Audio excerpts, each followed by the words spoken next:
This topic is disaster triage. Let's face it, nobody wants to be in this type of situation, but if you are, you have to make decisions efficiently to use limited resources and provide the greatest amount of good for the greatest amount of clients. Disaster triage is a way to sort clients quickly from highest medical priority to lowest medical priority. This is a color-coded system, and it is based on the best use of limited resources to provide the greatest good to the greatest amount of clients.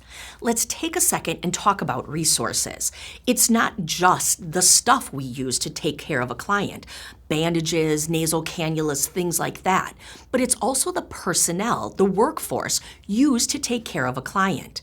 There are some clients that in the best of situations and with all of the resources, people and items, still would not have a good prognosis. Those are resources that could be used for other clients. Our priority then becomes clients who are at risk for imminent death.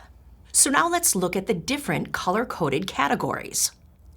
In the event of a disaster, clients are triaged and given a color-coded tag. Those help us prioritize and see the clients who are at the highest priority and the lowest priority. Let's go through each color. The red or emergent category. These are clients with life-threatening injuries with a high probability of survival if interventions are given. That's important. High probability of survival.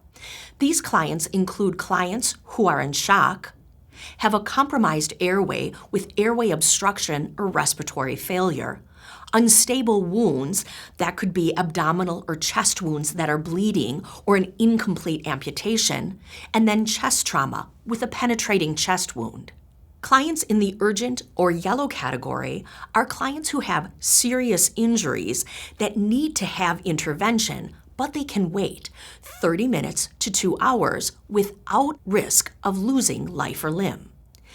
That includes clients with open fractures, but that have palpable pulses distal to the fracture.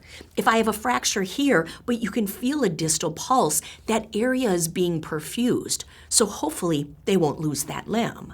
And then stable open wounds that are not actively bleeding. The non-urgent or green category is generally referred to the walking wounded. These are clients who need interventions, but they can wait at least 2 hours. They include clients with infections, minor lacerations or burns, and closed fractures. Then there is the expectant or black tag category. These are clients who are expected and allowed to die or have already died. They are pulseless with no blood pressure or apneic. They have severe neurological trauma, and then full-thickness burns on over 72% of their body. You can use the rule of nines, as seen here in the illustration, to determine the amount of surface area that has been affected. Nursing interventions during disaster triage. So as a nurse in the hospital, we can expect to have a large amount of clients coming into the hospital if a disaster has occurred.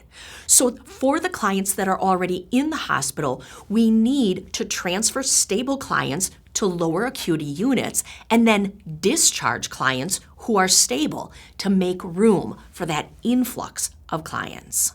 We prioritize and triage the clients out in the field, when they get to the hospital, and then the actual clients who are already in the hospital. So now we want to start thinking about supplies. What might we need? An example could be supplemental oxygen for clients who have an inhalation injury. That would include oxygen tanks, nasal cannulas. Maybe some of them have to be intubated.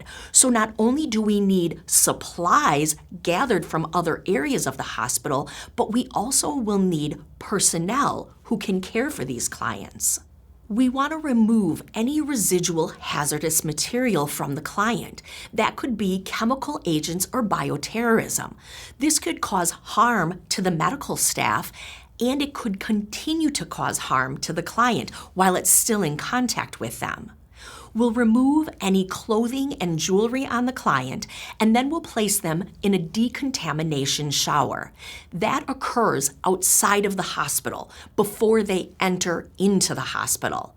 I've seen it done normally in a tent right outside of the emergency department. Remember, in disaster triage, we want the greatest amount of good for the greatest amount of clients. Keep it up. You got this. I'm proud of you.